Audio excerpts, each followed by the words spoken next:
All right, we are officially live. This is actually episode 20. So we're now hitting we've passed 20 episodes. It's pretty crazy. A fifth of the way to 100. But and I'm glad this week. I know we've had some travel and people out, so it's great to have the full group of hosts here. So of course, the usual suspects. We have Joe from San Joaquin Valley. We have Jeff, the Jeff Lutz, our supply chain expert and executive, and then we have Amy, who drops all things knowledge on pretty much everything, and an early day investor. So, but yeah, it's been a big week, as we all know. Especially the stock has just been getting just pounded. I mean, I think we were talking a little bit about this. Joe was just saying how he would love to buy more right now, but I was just telling him, I was just buying some at the peak at 295, and this is like the perfect time if you're looking to make a move again. This would be the time, but stock is at about 214, 106%, 100%, 98% year to date. But yes, it's almost, it's gone down from the peaks of like close to 300. So just a quick snippet on that. And then, some of the stuff that's been happening in the world of Cybertruck. The Cybertruck is actually at the Fremont factory. So I think they saw like something like 9 of them. So shout out to Ryan from Kilowatts. He's a local friend here. They're pretty much shipping them. So it sounds clearly like they're now mass producing them. It's insane. These are no longer prototypes, and they're shipping them from the Austin factory. But I would love to get just what are your thoughts on like what are your the feelings and thoughts on just seeing these literally now being delivered. Obviously, it seems like maybe they're preparing for something, or if they're not preparing for a delivery event, it's just interesting that they're already shipping them to Fremont. Yeah, it seems like something's on the horizon. I was under the impression, and I tweeted this as well, that it seems like they're gearing up to have them in showrooms. I know they put the Optimus bot in like a couple of places just randomly. So I would think that there's a few of the top selling showrooms like Santana Row and things like that would benefit from people seeing it in person. So I personally think that's what's happening. But I mean, because they can't go to customers, right? There's been no pricing. There's no EPA or anything. It's not like they're going to people's houses. So, yeah, I think they're testing. I think they're doing a lot of different test cases. The engineering team, is based in Palo Alto. So there's software, there's hardware, and there's obviously the reliability efforts, and they're based in different parts of the country. But there's definitely an engineering effort there. So I do think that I believe they're doing testing. I'd love to see. I love Joe's idea of allowing consumers have the ability, because so few people have actually. Like, we're lucky. A lot of us have been to events where we actually can see the Cybertruck up front. But I mean, that's a very small percentage of people that have seen it. So I think it's a great idea. I do think though they're testing, and I quite frankly, I was surprised that we haven't seen this kind of volume of vehicles a few months ago. Because to me, like, this would say like, okay, we're getting to the final steps. But the fact that they said that they built a release candidate in July, just remind everybody, a release candidate is what they believe could be a final production version, and just pending execution and completion, passing of test cases. They just haven't been able to completely execute yet. So I think they're at a good spot. It's exciting. I got kind of chills seeing like 6 or 7 of those things all in one place. That's like, feels good. It feels like, we're starting the starting stages of building. Yeah, it's just incredibly exciting, and we have to be so close now.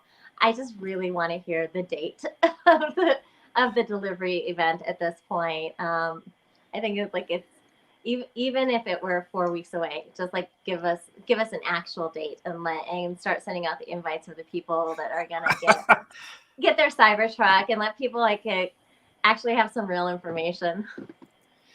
Yeah, I think that's the teaser, right? It's going to be, as we all know, in Tesla fashion, it's going to be 2 weeks before the event, and then they'll be sending invites probably like 4 days before the event, and everyone's going to be running around in a frenzy. But yeah, I mean, at this point, is everyone thinking that this is still going to happen in Q3, or are we thinking more realistically it's going to be October or sometime in Q4? I think so. I had to go back and look this up, but it was like 8 weeks after they started the event for Model Y, after they showed up at Giga Texas with the covers on them. So if that's the case, then we're looking at probably like the tail end of it, or the beginning of a Q4. But either way, who doesn't want this advertising, right? They don't even have logos on this thing, and it's like everywhere. Like everybody knows what it is. Like I've been showing people, and they're like, wait, what? Tesla's making that? And you know what I mean? And it's just like, it's freaking crazy. All they did was drive a truck across the country in 2 different directions, and it's like just blew up the freaking internet. It's wild. I like the fact that not to harp on GM, but this is going to be way more visible than the Hummer EV. And the Hummer EV is like a beast of a machine, right? But you hardly ever see them. They're like unicorns. Whereas Tesla makes things in mass production. This thing is going to be everywhere. Yeah, this is going to become, in my opinion, it'll take a minute before it does it, but this could easily become the next Toyota Tacoma. At least, while it ramps. I mean, if they've already taken the crown from the Toyota Corolla, there's, or even the Ford Raptor, it may not take the crown of the Ford Lightning or the F-150 for a minute.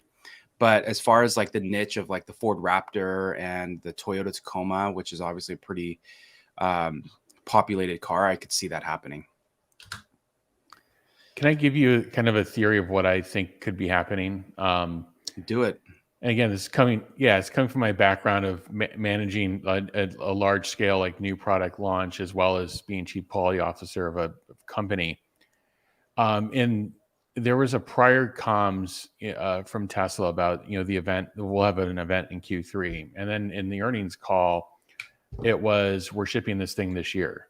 Both are encouraging things, but this change in that rhetoric to me leads me to believe that between the first communication and the second communication, they found an issue. They found a problem or a set of problems, and they probably believe. And again, I am speculating. I don't know for sure, but they believe like there's near-term resolution to these things, but they don't have the exact date for date. So I think that they may have kind of reverted off of, we're shipping this thing in Q3. And by the way, or we're having a customer turnover event in Q3. So I think they're working on a couple of issues where they don't know the exit date, or they don't know when they can exit or solve the problem and be in volume with the solution on the problem.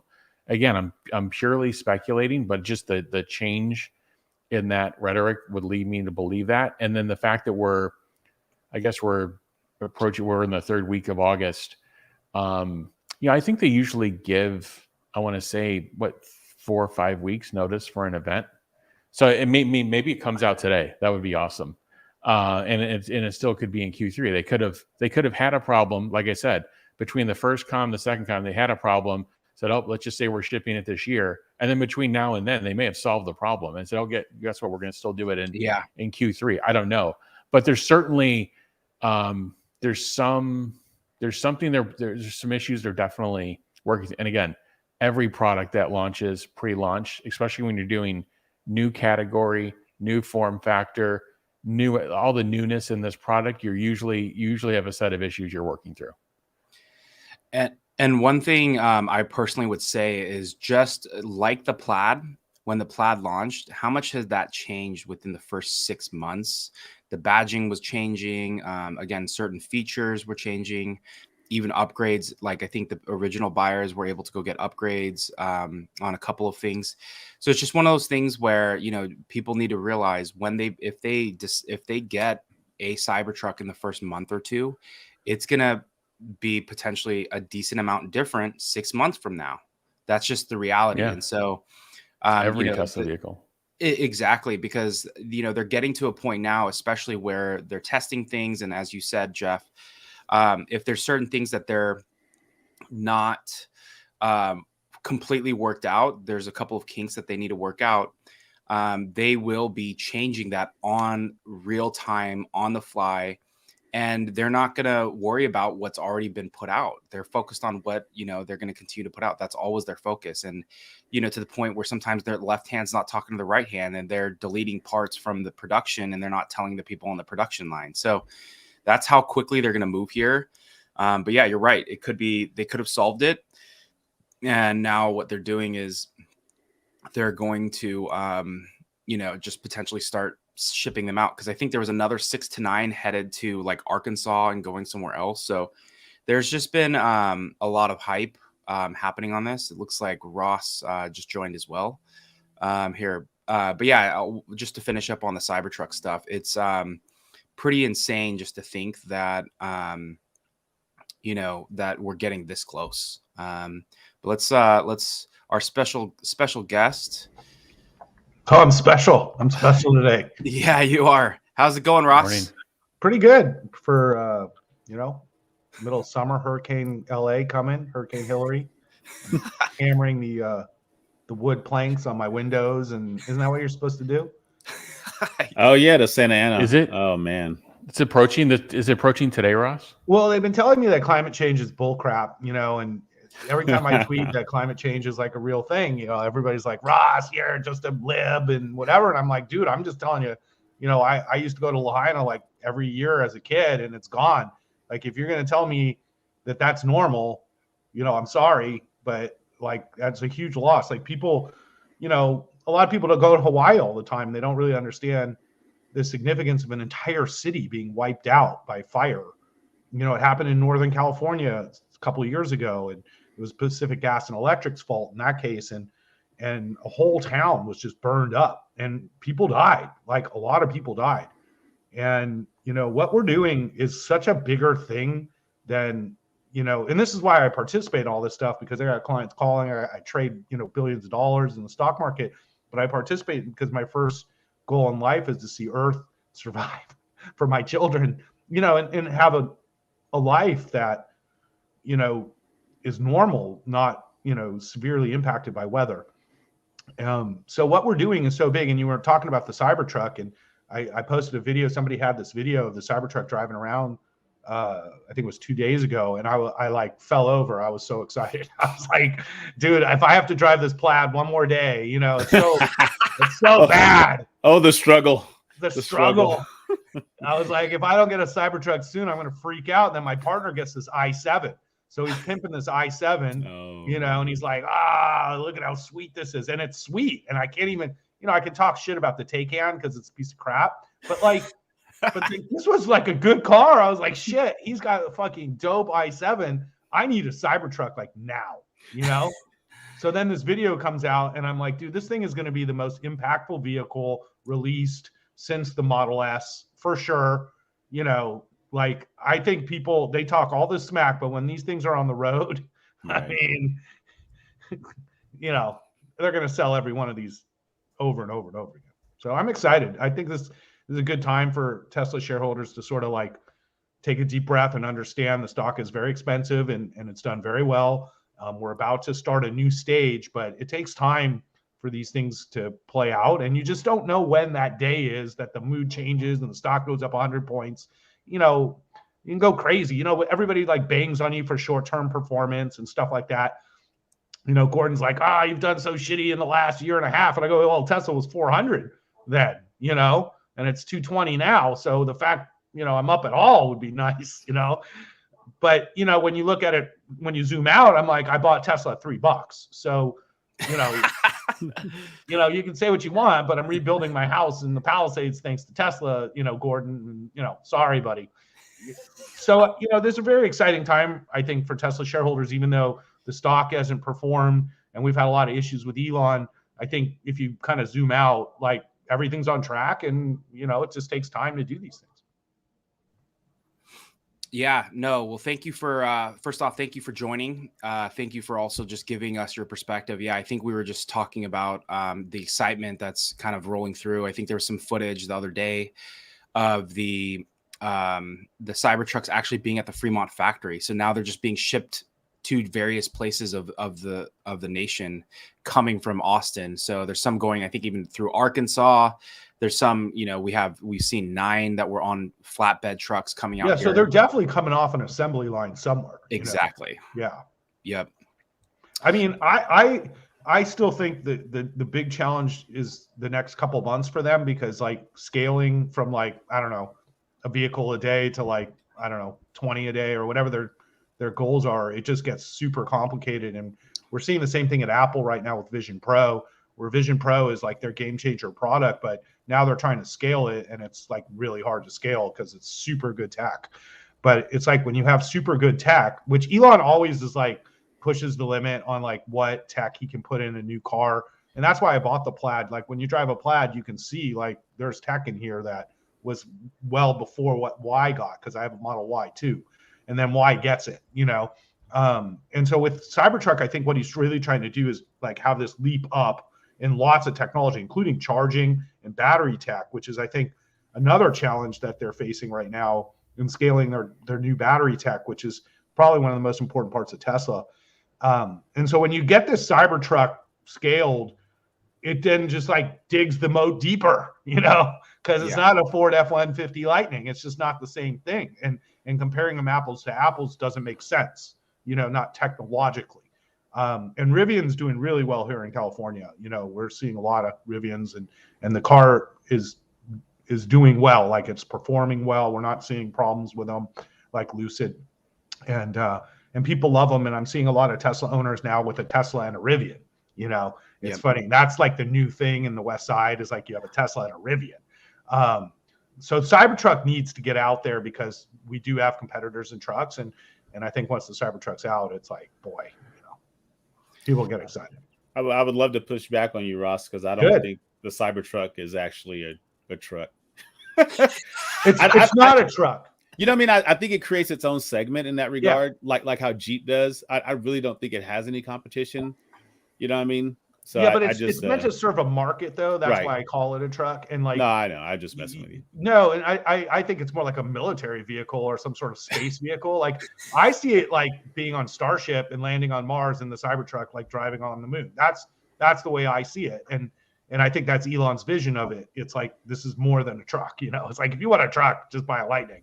Like this is definitely more than a truck. So I agree with that. But I think from like the bigger like climate change segment, vehicles like light trucks and semi trucks are huge segment of the market, and Tesla can't get to 10 or 20 million vehicles a year if they're not in these markets. And I think that's Tesla's problem right now, is actually they've sold too many Model Ys. It's like, that's why I think they need to advertise, because like everybody who wants a Model Y has bought a Model Y or 2, and now it's like you just got to get out to the public and educate people how great these cars are. So all of us do that all the time, but not everybody's on Twitter, and not everybody follows us, and not everybody watches me on CNBC or whatever. And so it's like, actually most people watch like what, Beyonce does, or what Kim Kardashian does, or whatever. So, if Elon's smart, he gets, Beyonce in one of these Cybertrucks, it's like game over, so you can really advance. And I think that's what's going to happen. I think popular culture is going to love this truck once it comes out. You're going to see it in music videos. You're going to see it all over like pop culture, and that will really drive Tesla's free marketing. But I think for the Model Y, they need to market, and get the vehicle out and teach people. I'd love to see a Super Bowl ad where they just say, this is why we're better. It's like charging, technology, full self-driving, speed, performance, and it looks great, And I think sales would go off the charts, because I talk to people every day, and it pisses me off how little they know about Tesla. Yeah, definitely. Well, the Cybertruck is imminent, so hopefully we all can be driving some of them around. And it will drive sales of other Teslas too, I think, because that will get them to learn. They'll be like, what's that truck? And it's like, oh, that's a Tesla Cybertruck. Then they go on the website and they go, oh, like it's only 40 grand, for a Model Y, and I get 15 grand off. Like in California, like, who wouldn't buy this car? Yeah. Like if I had a contest, like if they said, what product could you sell the most of any product if you had to sell it out on the street, like right now, I could sell Model Ys all day. Selling iPhones is hard. Everybody's got an iPhone, they all do the same. iPhone 14, 13, 12, they're all the same, right?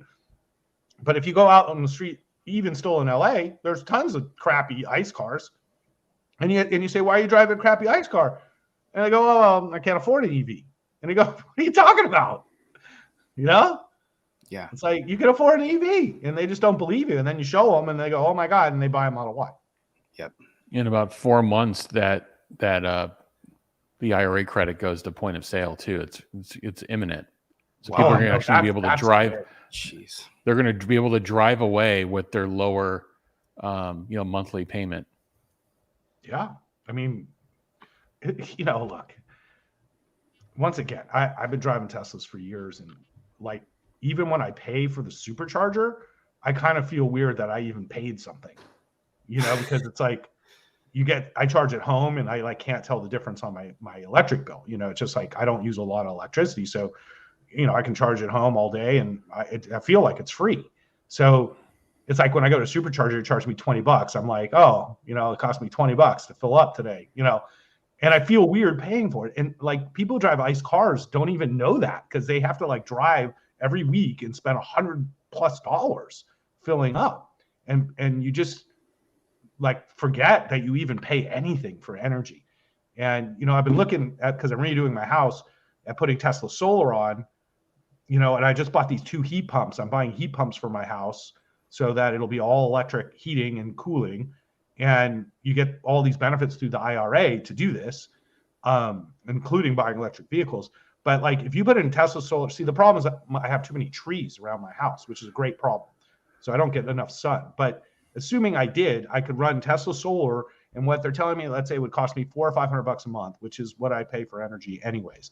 But then everything in my house would be powered by, renewable energy and completely tied in, through Tesla solar and battery systems, and I'd be completely off the grid. So when, Department of Water and Power shuts off power because it's too windy, which is what's going to happen in probably 2 days, because that's what they do now. Like the power, you see it with Hawaiian Electric as well. Like, they're getting blamed for the fire.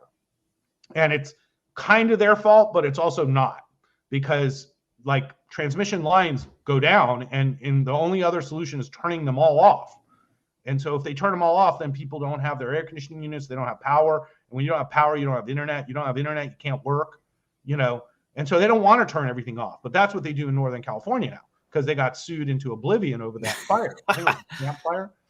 So now you almost have to get off the grid, because it's like, it's like I bought Starlink because I didn't want to have to rely on my internet connection through Spectrum, because every time somebody cuts a tree branch down, it knocks out my internet. Yep. And I'm like screwed, because I don't get cell power at my house. So it's like, you're just like cut off. So I bought Starlink, it's $120 a month. And sure enough, the internet goes out and I'm on Starlink, and I'm like, thank God.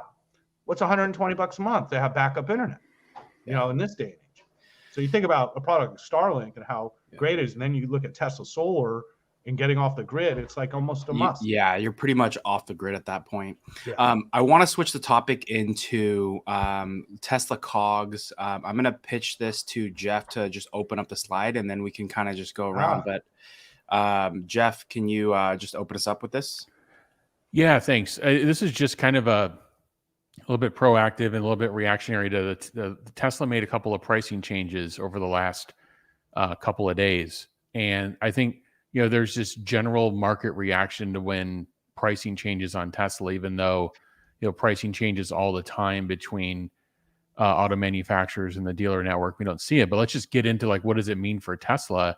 And first off, in Q2, and again, I have a background in this, I study this, and I've got a pretty good feeling where I think is happening. Again, these are my opinions, but in Q2, I believe Tesla really crossed over the point of their COGS reductions, which is cost of goods sold, which is how much are the bucket of parts, and how much does it cost for them to convert that bucket of parts into a car that's driving out.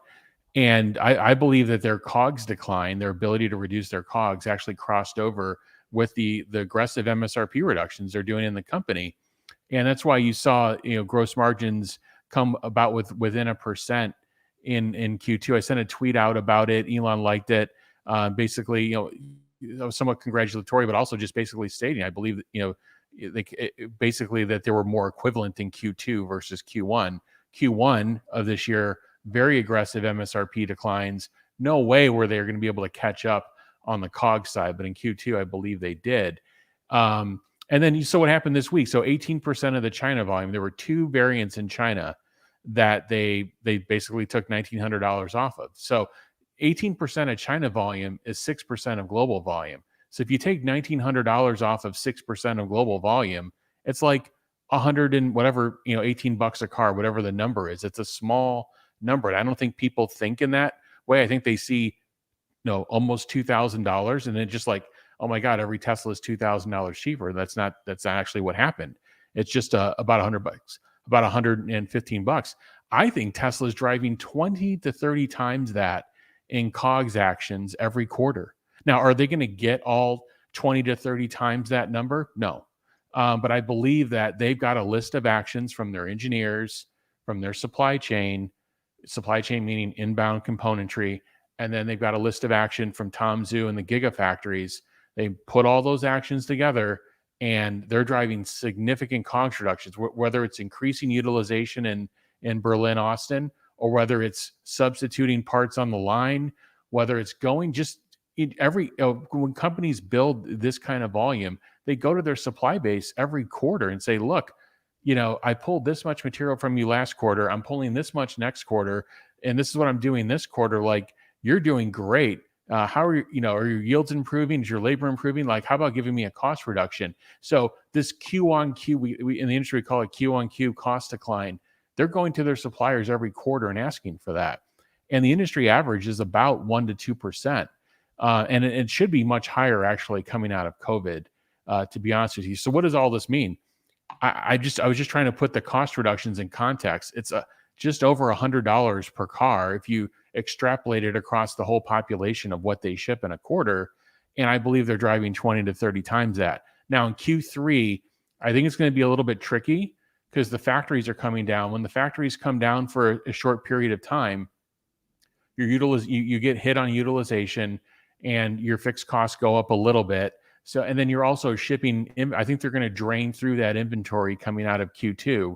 $90,000 to $100,000 cars are there. I think they're going to work through a portion of that in this quarter while the factories are down, which is actually a good thing.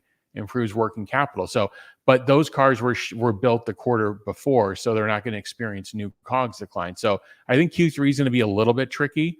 But the point is I think they're in the right direction. I believe the spring is compressed on COGS. And again, Tesla could, go in the configurator and change all the pricing tomorrow. I'm not, by the way, I'm not predicting they're done making MSRP changes, but the point is I believe their ability to reduce costs and the level of MSRP changes they're doing have caught up. And we're not going to see significant gross margin compression from here. Again, I could be wrong. This is my opinion, but I believe they did cross over that in that level in Q2.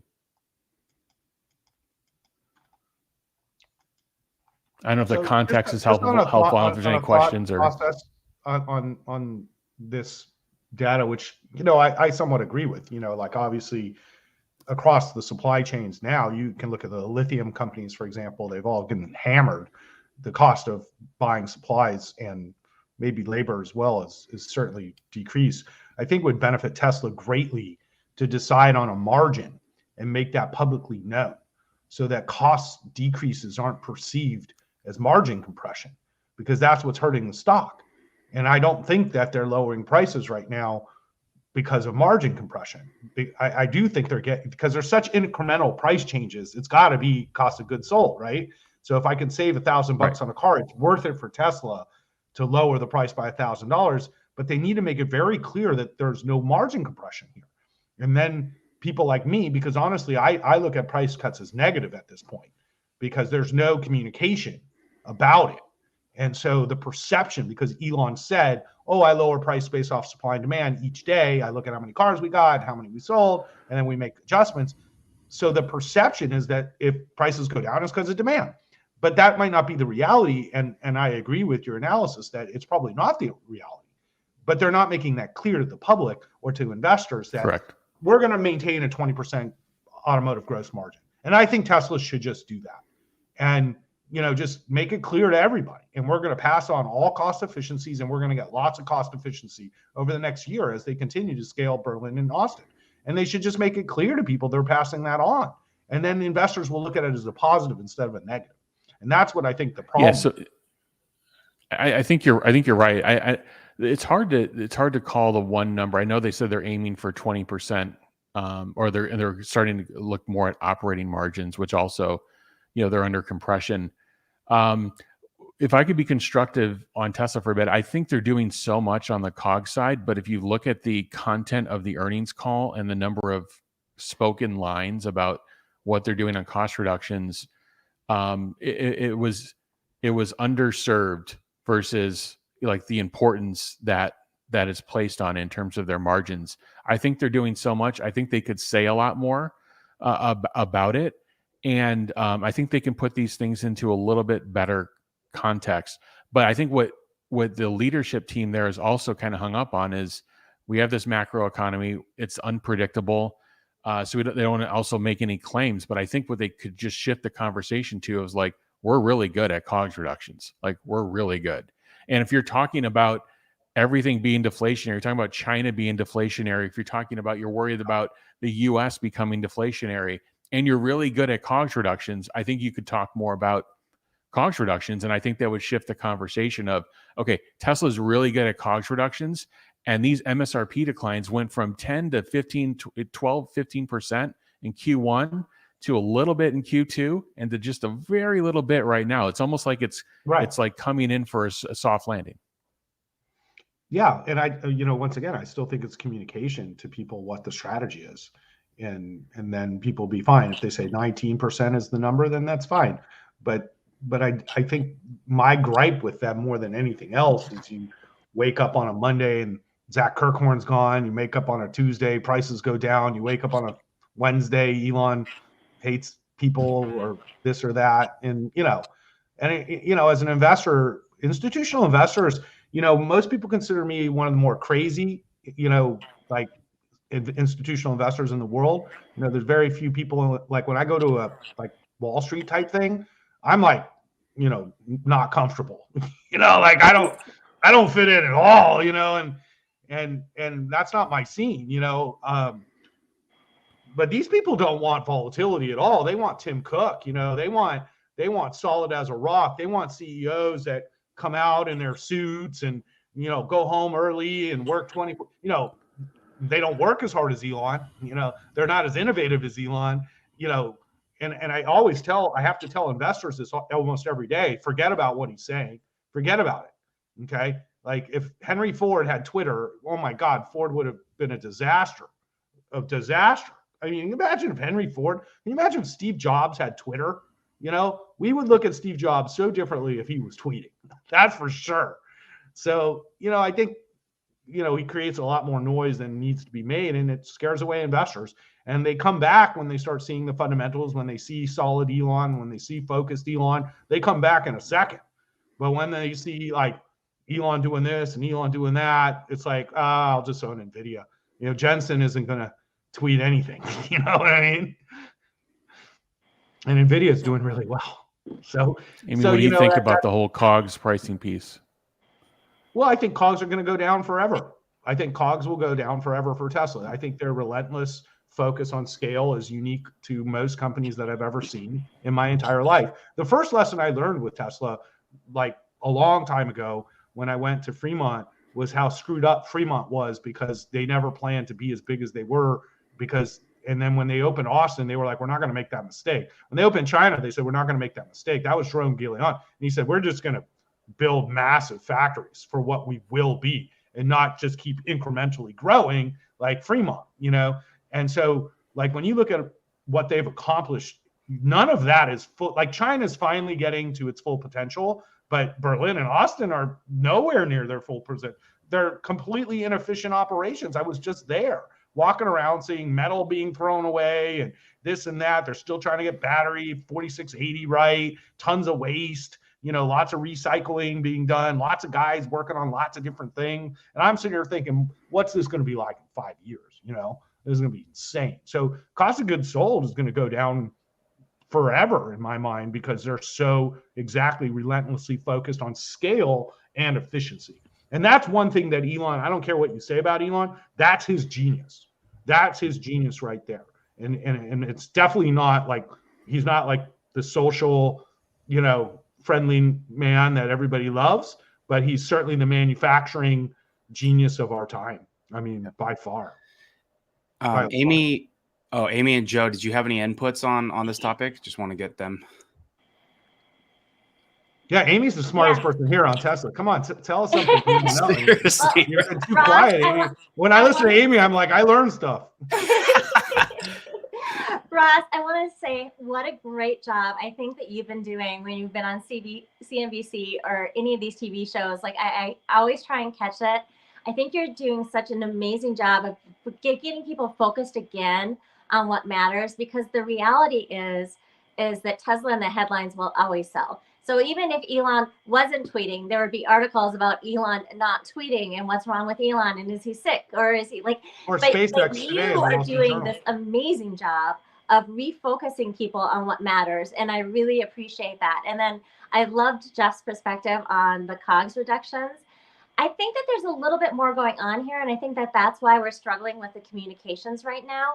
And that's the Highland launch, which they're not talking about, they're not willing to talk about yet. And that's really constraining what management is able to say and guide to on an earnings call. And I think that is, since January, has been an underlying thing to these cost reductions. And if you look, Tom Randall has done excellent work tracking prices on Tesla for years and then comparing it to the average price of a car sold in the United States.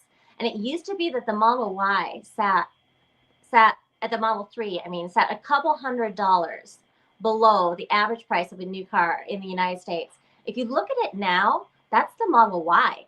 It's sitting a couple $100 underneath the average price of a car sold in the United States. So they dramatically changed where their most popular car sat in price, and they made it affordable to the vast majority of people in the United States. And I've never been someone hugely on advertising, because Tesla spending money makes me wince after having been invested since the IPO. But this is where I agree with Ross. People need to understand that the Model Y is now the same price, same affordable price out there. And then when you add in the incentives on the Model 3, you're getting very close to the price of the average price of a used car sold in the US, which is $29,000 right now. So look at the price of a brand new Model 3. We're going to have a warranty. We're going to have extremely. And what about operating costs? Right? Yeah, operating cost, and especially when you get that point of sale incentive, and that's going to be enormous. And then as far as the margins, I think they were just unwilling to say a number because ramping is so expensive, and we know they're going to be simultaneously ramping two products between the Cybertruck and with and I don't think they want to be like tied down to a number. They don't, just, at least for this short-term time period, until they get those products up and ramped. And so you guys all are 100% that Highland is real? There's I would say so. There was Cattles. I had an announcement a year and a half ago that their M3P battery was going to be used for the new refresh Model 3. So that's the like one piece of thing. That's the one data point that I look at and think, sometimes I'm like, is it real? Like, why don't we know yet? Why wasn't it out in the last batch in China? It did not come out. There was registration paperwork. It's mid-month in China for the new vehicles that are approved for tax exemptions and new models. August, I believe, is 15th or 16th.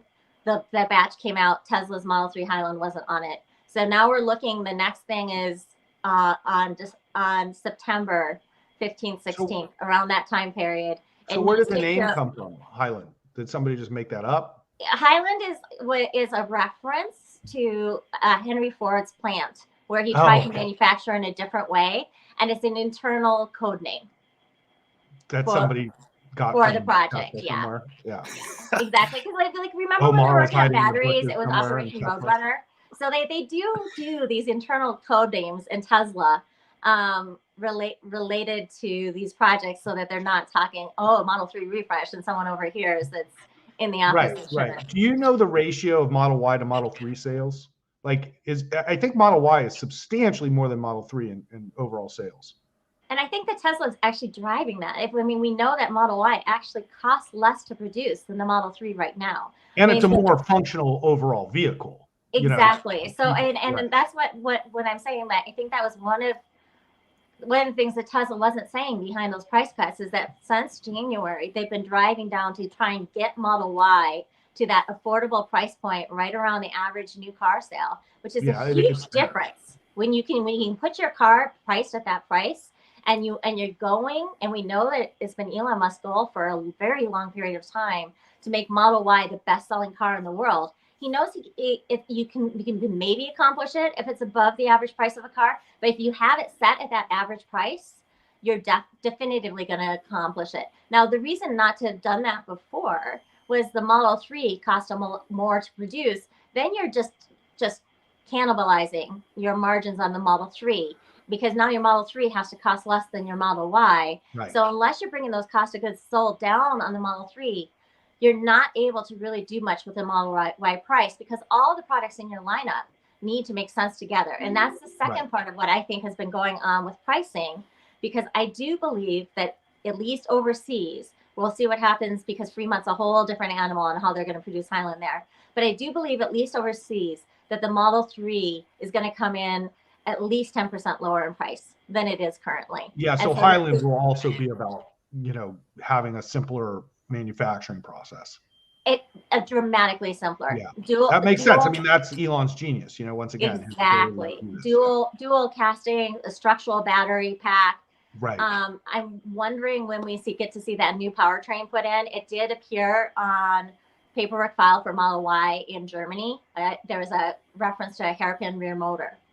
Yeah, it was really interesting when I looked at the BMW. They have the motors in the front, and I was like, why aren't they on the wheels? It's like they were sort of, and so part of the design, I was like, are these for extra power? Or and it actually has nothing to do with power, where the location of the motors, the wheels are. It has more to do with the magnets and stuff like that. And it's a massive vehicle, so I was like, it's got to have really, good motors. But it was a weird design relative to, Model 3. Yeah. I'm really looking forward to, and I hope someone's able to ask them this question on the next earnings call, because now it will have happened. What production line improvements did they make that required shutting these factories down? Because that would be, I think, important from a modeling perspective to know where Tesla just removed cost. And I'm surprised that we're not hearing more about that, because what other reason would there be, as Jeff is saying, to shut down? Well, they never really talk about it, but I know exactly what happens when they shut down the factory, because I've been there enough. So Tesla's efficiency is so much so that, it's a 24/7 thing, and the things move the cars so fast down the line. I think it's something like 7 or 8 times faster than Ford, where it's like the vehicles, as they're being built, like their little carriage, it moves like pretty fast, like down the line, there's no inefficiency, you know what I mean? So when they're shutting down, it's like the battleship, where everybody's like, it's like this big plan, because every second costs them money, right? And so it's always about efficiency. There will never be a shutdown of a factory if the opening doesn't make it even better than it was before, because they will lose that much production in this process, and they weigh that opportunity cost with what they're actually implementing, because it's such a productive factory, right? And so shutdowns are great news, and that's what I think people don't get. Like, when you're running 24/7, how do you upgrade anything? You gotta, like at my firm, we don't have a factory. I got a bunch of people, so it's like, it's just a completely different thing. If everybody was working 24/7 at my company, I would have a party. Okay. And so everybody can always work more. Right. But when you're running a 24/7 factory, you can't work more. It's running 24/7. There's 3 shifts, 3 8-hour shifts, and they just come in and work, but the machines never stop. Right. And so these shutdowns are very good for Tesla because it's the only opportunity they can actually improve efficiency and COGS. So it's exactly what's happening when that happens. Yeah, any company that builds something, when they plan a line out and they buy capacity, they don't plan it so that they're running the line 52 weeks a year. They actually plan it for about 3 to 5. Yeah, well, they plan it for about 3 to 5 weeks of downtime, including holidays, maintenance, and upgrades.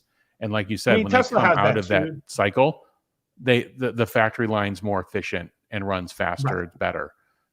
So this is normal. No factory runs at 100%. It's actually very dangerous because sometimes you can actually break something that would give you much longer downtime without the maintenance. And then you're screwed for like a month. Yeah, or you get a fire or something like that, or injuries. But I think the Ultium. You have the issue with Ultium right now, right? With GM, which is they've basically been down since the end of June. They came on their earnings call in the third week of July and said, we're still down. We've got a supplier issue with degassing equipment. And we don't know if there's batteries being fed to GM right now. There's literally been no update and no reporting. Well, we've definitely seen. So another thing I learned at Tesla that I also apply at my own company now too, which is if we don't like our supplier, we just make it, And so it's like Tesla just makes stuff, like when they have these supplier issues, they're like, fine, we'll just make it, and they make so much of their own stuff. And people don't really get that about Tesla because then they're like, actually, we didn't even like this part this way anyway. So like, let's make it better.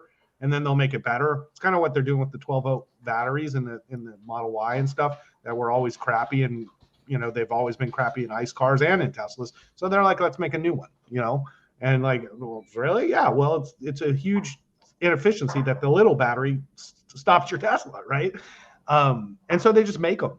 And we had that in my company too. We were looking for certain types of employees and we just couldn't find them. So finally I was like, let's just hire somebody good and make them do that job, and we found somebody good and we said, this is the only job at our company. So you either learn this job or you don't have a job. And this person was like, yeah, I would love to do this job. And they've become very good at this job. And I was like, yeah, it's better to find a good person and then tell them what job they have to do than try to find somebody to do that job, and Tesla just makes it and they make what they don't have. And that has led them to create innovations that wouldn't have been created, where GM and Ford are like in this constant nightmare of supplier issues. And it's the same thing that's going to happen to Fisker with Magna. And it's going to be the same thing with any company that's scaling and doesn't control their factory and doesn't have the ability to deal with suppliers and scale, where also remember, Tesla's like, we'll take all of it. When Tesla orders something, oh, we need, 50 of these. They're like, no, we'll just take it all, and so suppliers, like, they don't want to piss off Tesla because they're like the good customer that comes back every year, where Ford and GM are like, oh, we'll take 20. Actually, we need 50. And they're like, dude, we only have 20, and then it's like, well, we needed 50. Well, you said 20. And this goes on and on at Ford and GM every day, and it hurts production. Yep. One thing I wanted to transition into, and I know we have like a hard stop at 9:05, but one thing I did want to mention was the new Model S and X variants. I think the Model S is about 78,500, 320 miles, 3.7 seconds, 0 to 60. And then you have the Model X at about, 89,270 miles and 4.4 seconds, 0 to 60. But I know this relates, Jeff, a lot to your COGS discussion as well. But what is your thoughts? And then again, we can open it up for people's thoughts on just the new variants that were launched this week.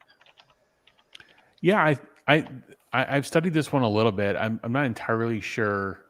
I mean, this is supposedly there's been multiple stores called, and this isn't like they're actually putting less cells in the car. This is the same car that's software limited in range. So this one is, I don't think, the Model S and X are fairly aged. So they're not going to have the steepness in COGS decline that a 3 or Y will have. So I think this is kind of a move to, in case there's this slice of the population, because remember the Model Y was up in this range of price just a year ago. This is basically, if you got a performance Y or a long range Y, you're in the 60s or 70s. So, but then the Y came down significantly. Now it's in the 40s and 50s, and there's a bit of a gap, and they're trying to fill that gap in the portfolio. I don't think there's a huge inventory position that they have to burn through. It's like, oh, let's just do this. I don't think that's the case. By the way, I ordered, with the FSD transfer, I ordered a new a Model X Plaid. They've pushed the date 3 times. Again, it's a sample size of 1, but I couldn't find an inventory car that matched my configuration. So it's not like these things are out there in huge supplies. So again, I don't think this one is following the same COGS decline curve, but this is 5% of what they build. It's not even this variant. It's all Model S and X are 5%. And I think the Plaid has become so affordable. And then the standard range have become, the long range have become so affordable. I think those are kind of the go-tos, and maybe there'll be a slice of the population that buys these. Yeah, and I also think it's just an upsell too. Once you buy one of these, then they upsell you on everything. Yeah, that's it. I think that it's also possibly a way for them to test the market out. Airlines will look at this before we do a new route. They look at how many people are connecting into a city and where they started from, and they're like, oh, maybe we could fill an airplane there. Well, how is Tesla going to see if they do a lesser range Model X or Model S, if there's enough of a market there? It's actually brilliant to just lock the software on the car, try and sell it, and see how many orders you get. And if you get enough orders, then now you can go out and you can do the work of sourcing a new battery pack and changing up the factory to match that product. So it's a relatively easy thing for them to do right now to see if this is going to be a strategy that works for them in the future. And it really doesn't cost them that much. And particularly if you look at how much actual focus groups and marketing things and everything else does, they'll get real data and they'll reach some consumers that are kind of falling in the middle that didn't have a product that was appropriate for them. And I also think it's about selling cars. Like, they want to be like Apple. And so we all know the next stage is services for Tesla. And so having sort of a car that you could upgrade in many ways, from full self-driving to battery and range, it kind of, they'll get the money eventually one way or another from those customers, I think, is the thinking. And I also think Tesla's about to embark on this second stage with full self-driving to now get, let's say the majority of the Tesla owners to actually pay for full self-driving and use it. And then I'm waiting for the day they do a deal with Uber Eats. It's crazy the car doesn't order my food on the way home from work. You know what I mean? It's like, it's the easiest AI application they could add to a Tesla is integrating Uber Eats, right? And you just think about the simplicity of I order from the same restaurants. It already knows what I like on Tuesdays. It's tacos. Okay. So it's I'm coming home. It's do you want tacos from Tallulah? Yes. It's this next level stuff where they're getting a cut of all these transactions on the screen, from entertainment to commerce, to communications, because I've been pushing them to put this on the Tesla and to put Twitter on the Tesla, or I'm sorry, X on the Tesla. Yeah. It bothers me. I can't listen to a Spaces on the way to work. I want to listen to Spaces. I don't want to listen to podcasts. I actually like Spaces more than podcasts in a lot of ways, because there's these variabilities that you don't get on a podcast. And some really cool people have jumped in on Spaces out of nowhere, like that time Walter Isaacson jumped in. I was just like, this is great. When does that happen? And it ended up being an incredible Spaces. And those are the kind of things I think people want to listen to in their Tesla. And I said, Elon, when are we integrating this? And he said something about it, but it still hasn't happened. And I'm like, dude, who's that Tesla is in charge of services on the screen? And I don't think they have anybody. And this is another thing I've been pushing them, is they need to hire somebody who's in charge of entertainment, whose job it is to make the screen and cut deals with companies like Roblox. Roblox should absolutely be on the Tesla. Every kid already plays video games on the Tesla. If they put Roblox on a Tesla, my kids won't let me buy any other car for the rest of my life. You know what I mean? So it's like integrating Uber Eats and integrating Roblox, and they got Zoom in on the car. Now, if they can get Zoom to work while I'm driving, that would be even better. You know, like I don't understand. Like maybe take off the video function and allow the audio, but like boy, you just want as many users as possible, right? Because the long term is just collecting fees, whether it's internet access or this or that, and that's where Tesla wins in a way that no other car company, is even set up for. Yep. Amy or Joe, did you have any more thoughts on the price variance? I had something that I'm not sure Ross was able to see, because I know this has probably been an incredibly busy week for him. But there's actually been a lot of news coming out on FSD. China has had their own data center since 2021. What they haven't had, though, is anyone there that could keep the data in-house and start training those neural nets. And China just put out job listings and for a significant investment in people to start training neural nets in China. We also saw job listings go out in Japan. We'd had previous job listings go out in Europe and in Australia. And then Elon Musk is talking about driving version 12 around, and that being at extensive neural net rewrite. So it seems that Tesla seems to be happy enough with this new rewrite of full self-driving that they no longer are worried about what the solution is. They're worried about training it in all these individual in all these individual countries. So that's just something new that I'm tracking, because as Ross has pointed out, that's going to be a huge thing in the future, is how much money Tesla is able to unlock from each of these cars that they've sold is going to be enormous. And the entertainment system, once the car drives itself, I mean, if that's really on the horizon, then they should maybe listen to Ross and get an entertainment guy ASAP, because once the car is driving itself, people are going to be doing a lot of other things in the car, which will unlock a lot of value. With the macro environment being a little uncertain, I do want to just touch briefly on Tesla Energy. Wait, before you move on, because you said something that I thought was really great. They need to do a deal with Microsoft, between gaming and productivity and all the services, and get all this stuff on the screen. Boy. Or do it in-house like they did their Warp software. I mean, they have their own ERP software. They have world-class software engineers that could do it, and maybe they are, and they're just not telling us. Or just have the app. And it's in that R&D thing that we can't really, that's really kind of opaque, right? But yeah, the Tesla Energy was up 222% quarter over quarter. Only like 1.5 billion. Not, I understand, to Wall Street, that is not significant yet. But that was only on 3.7 gigawatt hours.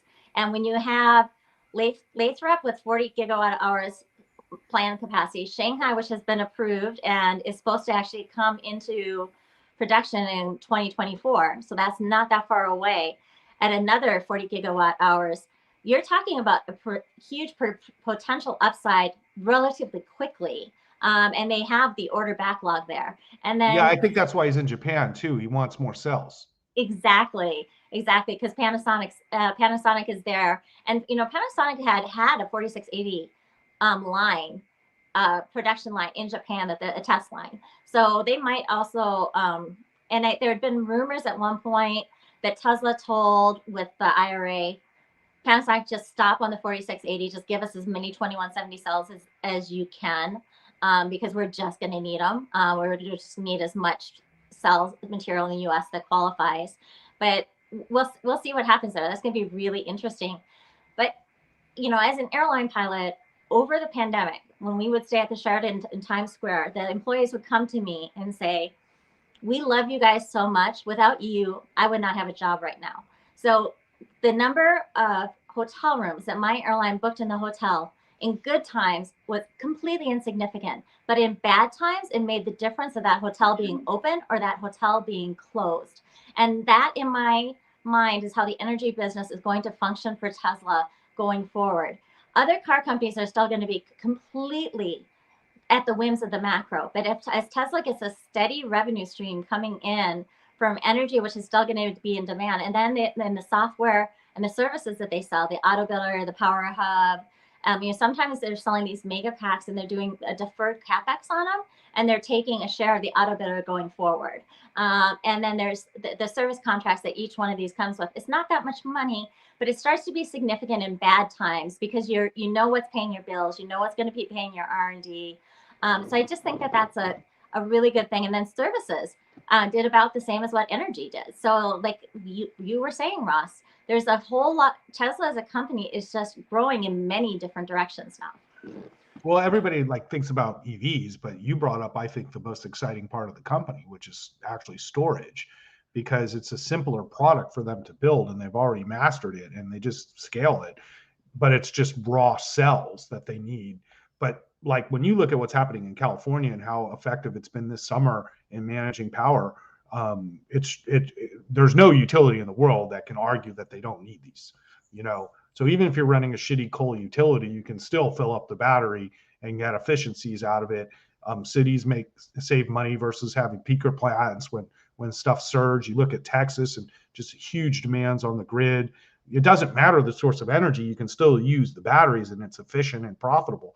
So I think eventually to really realize value in businesses like that, they might have to be even spun off like Tesla Energy, because it's such a great standalone business and nobody even like talks about it relative to EVs, Yeah, well, with that said, we do have a hard stop literally in a minute. So I just wanted to first off thank Ross. Thank you for attending and being our special guest today. Thanks for having me. You've been fighting the fight for a long time. So especially very public facing. So it's people like you that have paved the way for Tesla and everyone else. And so you guys have done a great job yourself. So We're not doing much, man. So that's not true. First of all, you've done a great job with your group and Silicon Valley and how much you've built. Like I've been talking about the Tesla takeover for weeks now. Just like what I see is the potential of it over the next several years. Like now it's become like a whole thing, and I'd like to. It's like Tesla stock. It's like the Woodstock for EV people. And the potential for this is massive, and you guys did a great job again this year. I, really enjoyed it. I had to leave my family in Laguna on the beach. It was like a painful extraction to come because you moved it up a weekend, and but I didn't regret it. It was worth it, and it was really fun. And I just see so much potential. But all of you are the reason that Tesla is successful. It's not just me. And my successes, I work with a lot of people who are Tesla owners and Tesla shareholders, and that's become a huge practice within my firm, just Tesla people, and it's super fun because I feel like most of the investments I make are just to make money and they're great things, but this is like a passion for me and for you because it's about like making money while doing good. And there are very few companies to really rally around that do this. Most companies actually do harm to society to make money. And that's actually very common in business. Is you're actually harming society to make money. So, what we're doing is a great thing, and we've all built, like nice followings, and we've influenced the world maybe in a small way, but it's in a positive way. So, So thank you all. Yeah. So thanks for attending, and then. Everyone's handles are either tagged on X or in the description. So please patronize them and just give them a follow. But really appreciate everyone for coming on today. And we'll see you all next Friday at 8 a.m. Later. Yeah, take care. Yeah, peace. Thanks, everyone.